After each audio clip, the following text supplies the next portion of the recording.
Goeiedag. Vandag is dit deel 6 en dis net 'n kort opsommende samevatting, soos ons in die vorige 5 wedergebore gedeeltes gelees het. Ons word as gevolg van Adam se sonde in sonde gebore. Met ander woorde, toe Adam sondig het, hy Adam die duiwel toestemming gegee om in hom te kom woon. En nou lewe Adam voort met Satan se gees binne in hom. En Adam het 'n keuse gehad, maar Adam het verkeerd gekies. Adam het die sonde gekies, die duiwel gekies. Ons almal word dus doodgebore. Die Bybel sê in sonde gebore. Toe ek Jesus aangeneem het, nadat God self my na Jesus toe gelei het, Johannes 6:36, het God my 'n tweede geestelike geboorte geskenk, wedergeboorte, om sy kind in en deur Jesus Christus te word, en deel van God se familie te word, en broers en susters in Christus te word, waarvan Christus die eersgeborene is. Dit het God deur wedergeboorte gedoen, en die Heilige Gees het ons op daardie presiese oomblik in Jesus geplaas, met Jesus se Gees nou in ons. En nou kom die Heilige Gees, en hy beseël ons in Christus.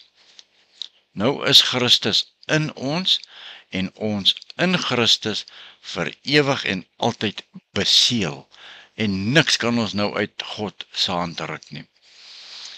As jy tot sterwe kom voor Jesus se wederkoms, sal jou liggaam tot stof terugkeer en jou siel by God wees, tot die dag van Jesus se wederkoms. En dan sal ons as Jesus kom met sy wederkoms, ons verheerlikte liggame ontvang.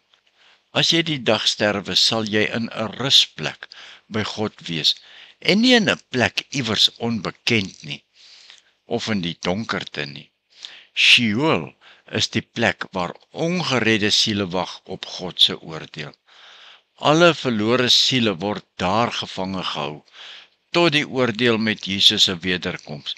En geen ekskuus sal hulle nou meer red nie. Dis almal wie se name nie in die boek van die lewe staan nie. Luister weer mooi. Ons herhaal Jesus se woorde. Dit moet insink in ons binneste in. Dit is wat die Heilige Gees wil doen. Hy wil die woord van God vasmaak in ons hart.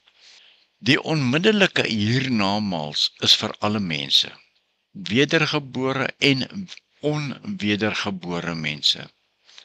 Die siel sal vir altyd voortleef in net een van twee plekke.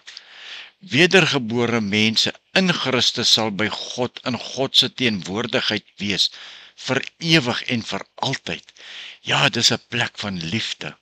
Maar onwedergebore mense sal by Satan in die ewige hel wees, waar net pyn en hartseer ervaar sal word. Dus, die siel gaan na die Here toe en ervaar vreugde, vrede en gemeenskap met God.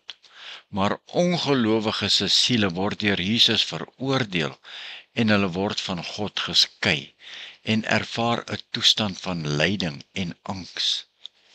Ja, my finale bestemming, die siel sal met die opstanding herenig word met 'n verheerlikte liggaam, die ewige lewe beerwe en in God se teenwoordigheid vir ewig lewe. Maar ongelowiges se siele sal die finale oordeel in die gesig staar, wat lei tot ewige skeiding van God. Jesus het mos die gelykenis vertel, van die ryk man en Lazarus. Ja, die rower aan die kruis. En Jesus verduidelik 'n tweede geboorte aan Nikodemus. En hy verduidelik hoe wedergeboorte werk. Verduideliking uit 'n ander hoek, waar jou as 'n geredde kind van God se siel sal wees as jy sterwe. Kom ons kyk. Wanneer 'n wedergebore Christen sterf, begin sy siel 'n reis om by die Here te wees. Die oomblik as 'n Christen sterf, verlaat sy siel sy fisiese liggaam wat gesterwe het. En die siel word onmiddellik na die hemel vervoer. nie na 'n ander plek nie. Nadat Jesus aarde toe gekom het, word alle siele wat sterwe, wat Jesus aangeneem het, onmiddellik na die hemel vervoer, om in die teenwoordigheid van God te wees. Die siel betree 'n toestand van geluk en rus in God se teenwoordigheid.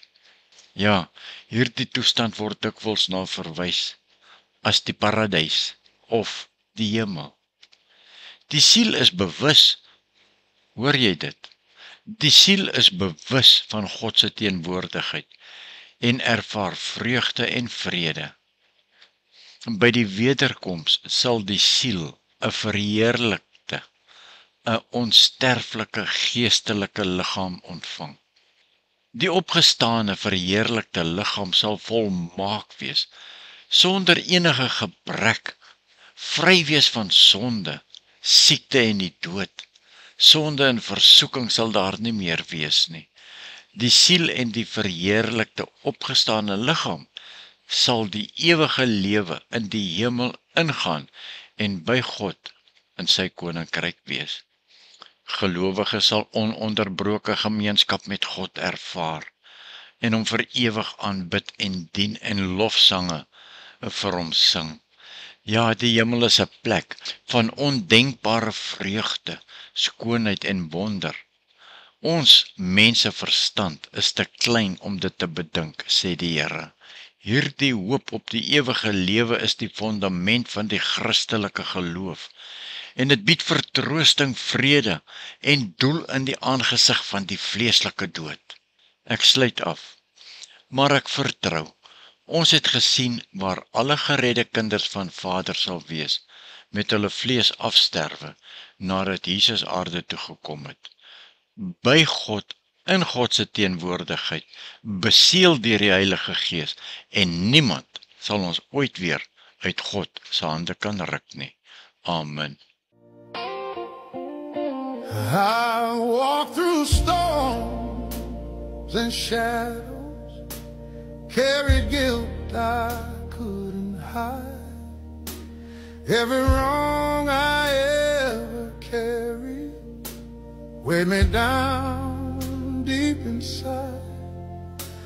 But when I knelt at Calvary, at that rugged sacred tree, I heard the Savior whisper, my blood still covers thee.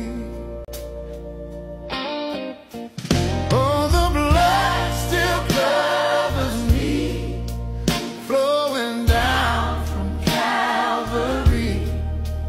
Mercy stronger than my sin, grace that keeps me free within.